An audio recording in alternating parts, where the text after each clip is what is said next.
What's on, ladies and gentlemen? My name's Ross, I like games, and today we need to take a look at a really interesting format that some games are playing around with. Now, usually on this channel, I bring you a Keyforge video, or I bring you a Transformers TCG video, or maybe I bring you a Final Fantasy video, or recently, until it got canned, I was bringing you the odd Destiny video.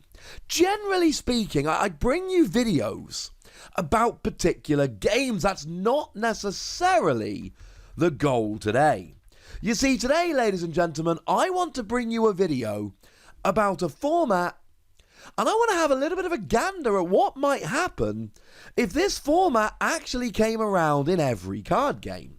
Now, I will have to give the credit here to Final Fantasy. You see, Final Fantasy announced this past week that they were bringing in a new format. Now, it still wasn't going to be brought in for their bigger tournaments, world championships, things of that nature, but they were bringing it in for some of their moderately large tournaments. And they are calling it the L3 format.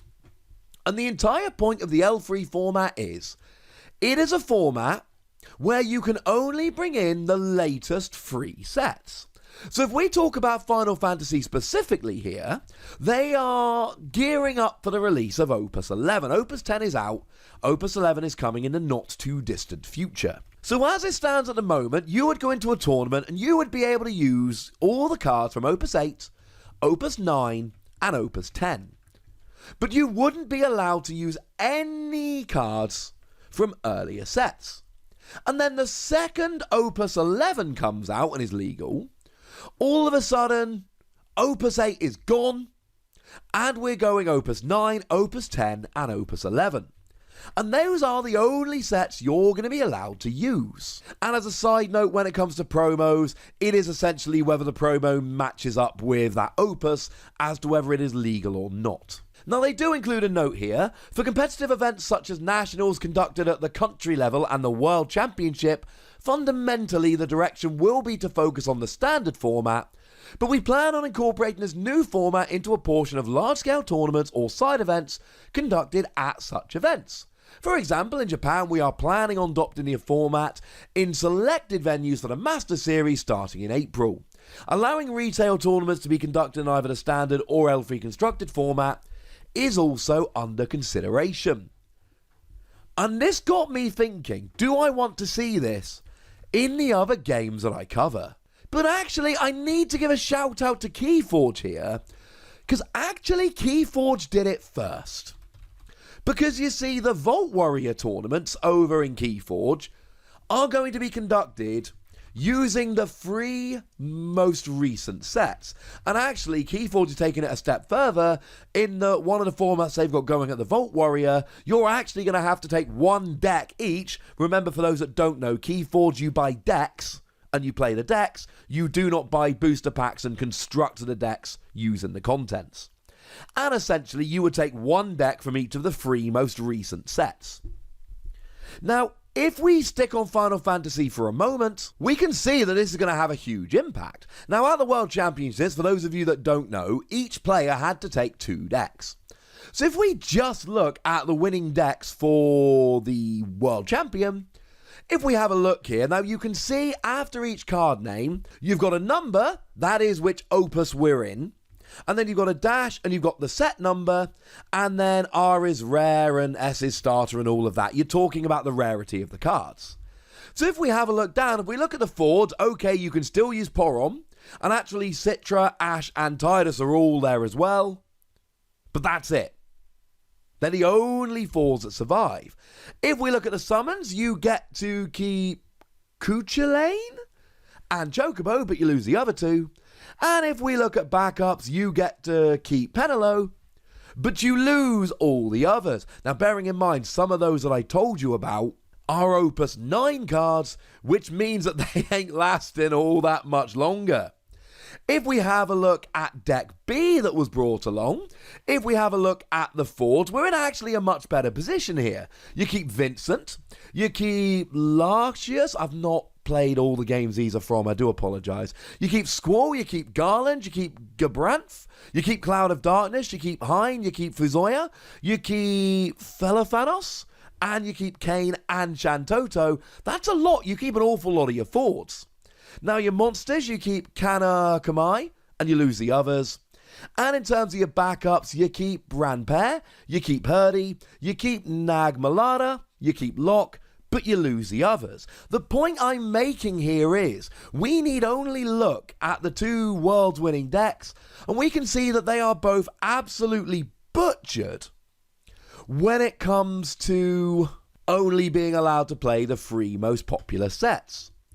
So what would this do to other games? Well, over in Keyforge, we would be allowed to play anything because we've only had 3 sets. Simple as that. Keyforge is nice and simple. We've only actually got 3 sets in Keyforge, so absolutely everything is on the table. For now. But you see, in the not too distant future, we're going to be getting set 4. Set 4 we expect to be dropping in May. That's what we've been told. And then all of a sudden, we're going to be losing Call of the Archons.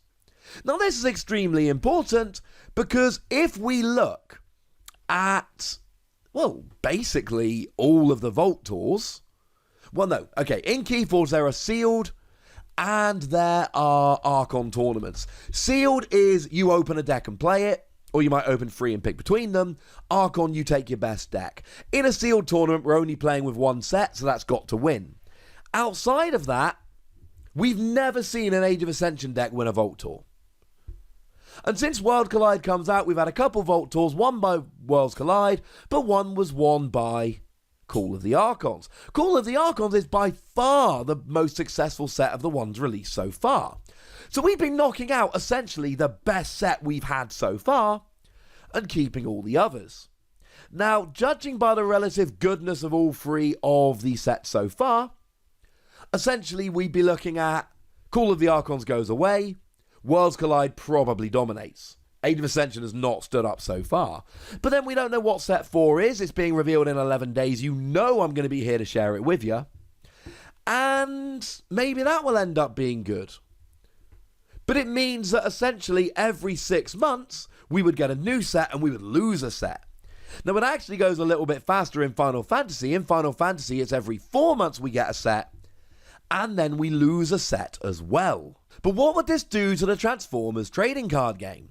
Well, as it stands at the moment, we have got 4 sets, which means that the earlier set, the base set, would be lost.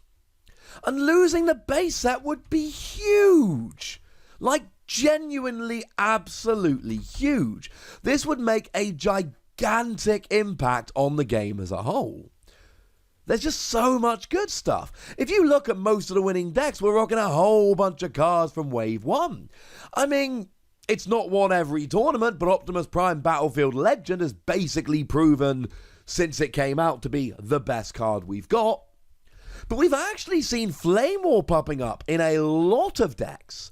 And Flame War might actually end up being a bigger loss than Optimus Prime Battlefield Legend. You see, it's a 5 cost, but it either gives all of your characters tough 1 or all of your characters bold 1. So it's a 5 cost, which is alright in and of itself. Plus, it's a specialist, which is a really good thing to be if you play Transformers. It's a good thing to be. And then it buffs your other characters too. That's kind of nuts. That's really good. Insecticons has been a very, very good deck since the moment it dropped with cards like Scrapnel. And we would still have Insecticons if we weren't allowed to play Wave 1 anymore, but they would be nowhere near as good. We just wouldn't have the same level of Insecticon fun time, though some people might enjoy that. We would have the odd card like Brainstorm that came out in Wave 1, and then was reprinted in Wave 3, which would be nice. But then we wouldn't have so many other staples. We wouldn't have cards along the lines of I Still Function to get your characters back from the discard pile. We wouldn't have Peace Through Tyranny. And Peace Through Tyranny is a deliberate example because Peace Through Tyranny and Security Checkpoint are cards that have double icons that don't cost you any stars to play. Now, to be fair, Handheld Blaster did get a reprint, and Improvised Shield did get a reprint, straight reprint, no different art or anything like that. So we'd keep them, but we'd go from having 2 double orange icon cards and 2 double blue icon cards that can be played for free to not having half of them and only having 1, which would make a gigantic difference. So having had a quick look at these 3 games as examples, what's our conclusion? Our conclusion is that this would wreck up the format, something major. It would be amazing. I'd love it. Maybe that's just me. Maybe that's the anarchist in me. I'd love it. From a deck builder's point of view, yes, sorry, Keyforge, you are exempted from this. But Keyforge, let's go deck selection. You would be forced into very different situations because you'd constantly be working with a limited card pool. Although there's a huge advantage there in that we'd constantly be being forced to play with cards we wouldn't usually play with. Decks and cards and combinations that wouldn't be good enough all of a sudden would be good enough because we're in a different format. But one of the coolest things about this, and I do think it is an extremely cool thing about this, it'd be so much better for newer players. As it stands at the moment, if you're playing Keyforge, there are potentially 3 expansions you need to go and play with, and you buy individual decks. So again, this isn't so much for Keyforge. But if you look at Transformers at the moment, we got 4 expansions. So you need to go and basically stock up on 4 expansions worth of cards in order to have a good pool to build decks. Of course, that fails in comparison to Final Fantasy, where you've got 10 expansions that you need to try and keep up on. Any player could join in a game right now and go, okay, I need to go and buy myself either singles from these 3 sets or boxes of these 3 sets or a combination of both or maybe multiple boxes or whatever. But having to try and keep up on 3 sets, and it's not just the money, it's the knowledge, getting to grips with these cards, all of a sudden, it's 3 sets rather than 4 or 5 or 10. This is wonderful. I love this format. I am 100% all in favour. And I know not everybody is, and that's fine. But I thought it was such a good idea that we should not only have a chat about it, but we should look about it in the context of a few different games so that we can really start to look at the impact. But whichever game that I cover that you play, I'd love to know what you think about this, whether it's Keyforge, Transformers, Final Fantasy, or another game I've not used as an example in this video. Tell me what you would think of this format. Tell me which game you're talking about, obviously. Tell me if you want this, or tell me whether you think it would wreck things. Go nuts in the comment section, but please remember the rules. Be nice, would you? And then make sure you like this video, subscribe to this channel, and follow me on Twitter at @Wossy, where we talk about all the games we've mentioned in this video, and more. And do please consider checking out patreon.com/PTCG Radio, where you can support the channel, get some bonus podcasts, and all kinds of other fun stuff. But by far the most important thing, as always, look after yourselves till next time, would ya? Thank you very much for watching. My name's Ross, and you've been watching Wossy Plays.